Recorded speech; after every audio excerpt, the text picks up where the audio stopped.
So here he is. Give him a hand real quick for being that brave.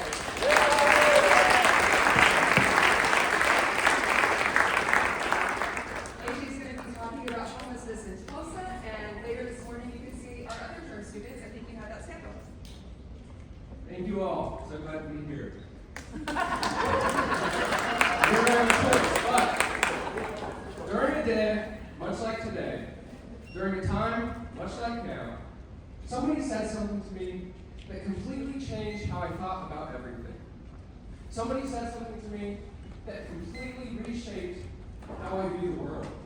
It was something so incredibly simple, yet so taken for granted, I couldn't believe I never even considered it before. Every day on my drive to Holland Hall, I would exit the highway and drive down 81st. Underneath the bridge, there's a homeless man who walks with his walker, carrying his Walmart sacks along the side of the road each day. You can see him either walking towards the direction of the First Watch and Quick Trip, or from the bus stop towards his bridge. On the cold, bitter winter days, you can see him wearing an orange knitted stocking cap. And on the drizzly, dreary days, you can see him wearing a yellow raincoat. For a long time, I thought to myself, I should do something, and yet, I never did. It wasn't until late at night, on Christmas Eve, while driving to Izzy's house, which is on 81st, I saw him, in his yellow raincoat, up as far up underneath the bridge as he could get. Did I decide to do something? Now, if you remember back, this Christmas Eve was particularly cold and drizzly, so I hit a U-turn and pulled into the academy next door. Now, me being myself, I decided to go inside and buy everything I thought I would need if I were to become lost on a backpacking trip to the mountains. Everything from an emergency bivvy to a warm, wool, thick blanket. Upon walking outside, I was pelted with frigid rain as I walked towards the bridge. Underneath, wet car tires splashed and reverberated off the concrete roof above. My footsteps echoed, waking the man as he shot straight up in a sleeping bag, signifying years of fear and abuse from sleeping outdoors alone. You see, every day on my drive to Holland Hall, I would exit the highway, simply look at him, think about him for a couple of seconds, and then keep driving to school, thinking about my next math test, or if I'd be late for morning meeting again. But it wasn't until that day that I decided to do something. I set down the bag, said Merry Christmas, and walked away to the night. The next morning, while driving on 81st, he saw me, waved me down, so I pulled over, stopped, and talked to him. The singular thing that he said to me that completely reshaped how I view everything is, you made me feel like a real person again. You see, in a singular sentence, he completely shattered my, as Amstead likes to put it, mental map of reality or paradigm. Freshman sophomores, you guys will hear way too much about that soon enough. Trust me. But really, when he said, you make me feel like a real person, it wasn't until then that I realized that these people not only feel unvalued by us, but invisible to us. These people that we walk by, drive by, and live around, they don't feel real.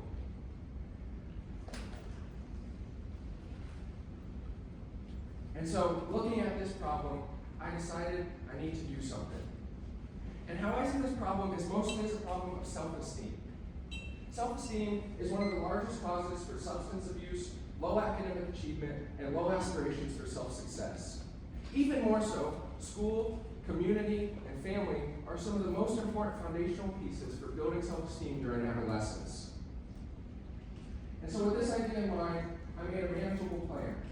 My plan's goal is to determine how self-esteem affects the ability of entering, the probability of leaving homelessness, and what we can do to help. I scheduled interviews, research days for articles, and volunteered. And through all this, I learned three main things that tie back to this idea of self-esteem. The first was a story told to me by Mayor Nichols during an interview. He described a time where he met a homeless woman, and she changed a habit for him forever. You see, prior to this time, he spent a lot of time downtown campaigning, going door to door and street to street. He would pass countless homeless people in their encampments in his head-to-toe polyester suit. You see, people would approach him and ask him for money, and so he got accustomed to saying, "No, I'm sorry, I don't have my wallet on me." However, that was until one day while walking to lunch, a homeless woman approached him, and he blurted out, "No, I'm sorry, I don't have my wallet on me." And she grabbed him by the shoulder, shook him violently, and screamed in his face, "Can you see me?" You see, it wasn't until then that he realized that these people don't feel like us. Not in the sense of wealth or comfort, of course, but in the sense that they don't feel like they're a part of our greater community. They don't feel like they're a part of our greater society. They do not feel like they are a part of our greater human experience. He describes me feeling a deep sense of embarrassment. How can you develop such a habit to just wave off everybody and say, "No, I'm sorry, I don't have my wallet"? Because what if that person just needed a bottle of water? What if that person just needed to call 911? What if that person just needed to talk to somebody to feel a little more real? The second story was told to me by co-editors during an interview. She asked me a simple question. Do you know how homeless shelters predict the number of beds that will be needed? I looked around the room at the various objects and photographs, but eventually responded, "No." She looked me in the eyes and said, "They take the number of third graders failing reading and predict it off of that." For all the people that say what you learn in school wouldn't ever use this in real life, that statistic says otherwise. But there's hope for you. It's not the direct material that you are learning, like calculus or biology, but it's the act of learning anything at all. It's that self-esteem sprouted from success that allows you to dream a future where your dreams can exist. The final moment was while I was driving home late at night one day. You see, I had absent-mindedly been driving home for quite a while. I realized my exit was a couple exits ago, so I turned off onto 71st, rolled down the ramp, and stopped at the stoplight at the bottom. I looked around on the cold, dark night, and I saw a piece of styrofoam beside the road. I looked closer and realized in black magic marker, it said, "Don't judge, I used to be you." You see, it wasn't until then that I realized that these people did used to be us. They did used to be kindergartners. They did used to be third graders. And they may have been third graders who failed reading. You see, these people's self-esteem has been destroyed by the families, communities, and societies before them. And so when I'm looking at this, with these three stories, I saw my answer, and my answer is simple. Just smile. When you're driving down the road and see a person on the side of the street, don't ignore them. Don't look past them. Just smile. When you're walking into Quick Trip and somebody's sitting out front, smile at them. When you're driving around downtown and somebody approaches you or they do not, smile at them. Because slowly we will collectively be able to rebuild the self-esteem that's been broken over years. We'll be able to rebuild the empathetic relationships that we're supposed to have. Because we need people to care. I know smiling seems immeasurable and insignificant, but if we can't do that, we will not be able to do the bigger things. In football, they always told me, little excellence is big excellence. If you can't do the small things right, you're never going to be able to do the big things right. First, we have to smile.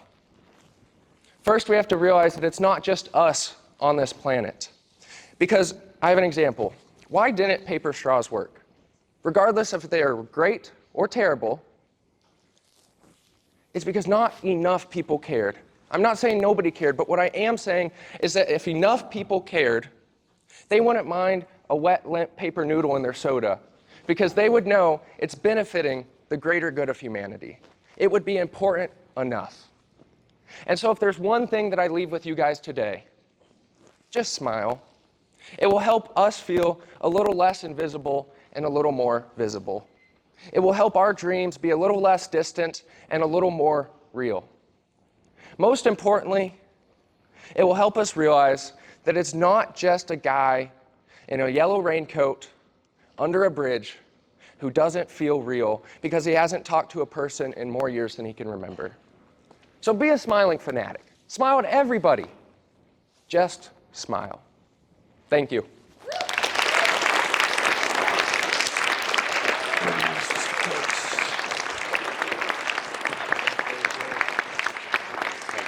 Let's do questions. Like we have time for a conversation. Yeah. So if you want to open that up, yeah, that's great. If anybody has questions, I'm going to open up to that now.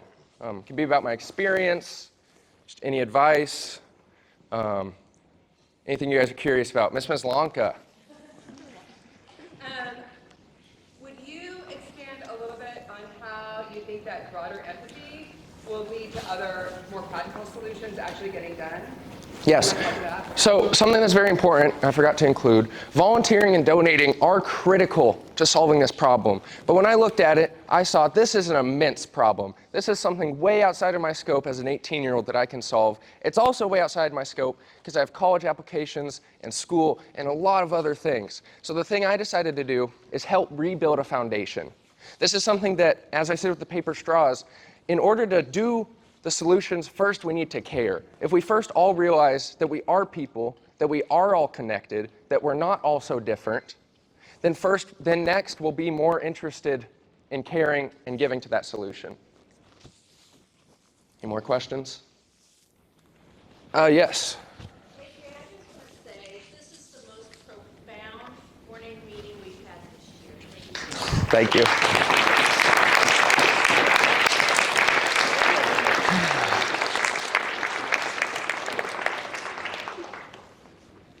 Yes. Oh, here. Hold on one second. Here. There's a word, I don't remember exactly what it is, but it's like the feeling of realizing that everyone around you lives a life just as real and impactful as your own. Is that like what you were trying to get at? Yeah, that sort of feeling that it's not just us, that if we want to live on this planet, it's got to be all of us. That those people, when they're sitting out front of Quick Trip or downtown or on the side of the road, they are that guy under the bridge who walks there every single day. That's sort of what I try to do, is rebuild that empathy that I think we've lost a little bit of touch with. So. Okay, well, if there's no more, thank you. Oh, wait, one more. Can you talk more about the experience of talking with Mayor Nichols about his plan for ending homelessness in Tulsa? Yes. So Mayor Nichols has an awesome plan called Functional Zero. Functional Zero is basically where we're never going to realistically get rid of the homeless problem. But what we can do is create systems that are strong enough that the amount of homeless people coming into the system, there will be an equal amount of systems upholding them. So for every homeless person that's in the system, there'll be an equal amount of beds to take care of them. And at the same time, we'll be reducing that number over time to hopefully reach a functional zero. Mr. Parks. I want to follow that. You know, when you talk about like third grade reading and then you talk about calc and bio, balance for us, like on the one hand, academic learning that happens here, and then taking that learning to experiences with interviews and with people. How did what you have done here over the last several years shape this experience for you as you went off campus to have that extension of learning? Yeah, that's something that I thought of while writing the speech, is that it's not so much what you're learning. That's what I tried to harp on. It's not that it could be third grade math, or it could be bio. It could be calc, or it could be reading.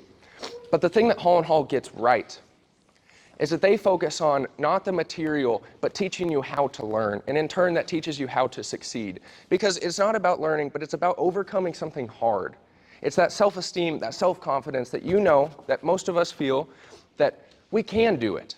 We can overcome these hard things. We can get through dead week and finals, and we can study for the tests and manage our time on our free times and our free mods. That's something really important that Holland Hall has done. And that's something that I think is really important in building that self-esteem, so you don't fall into those pitfalls and think, how will I ever get out of this? I don't know if I can make it. We need to believe. Hey, one more round of applause, please.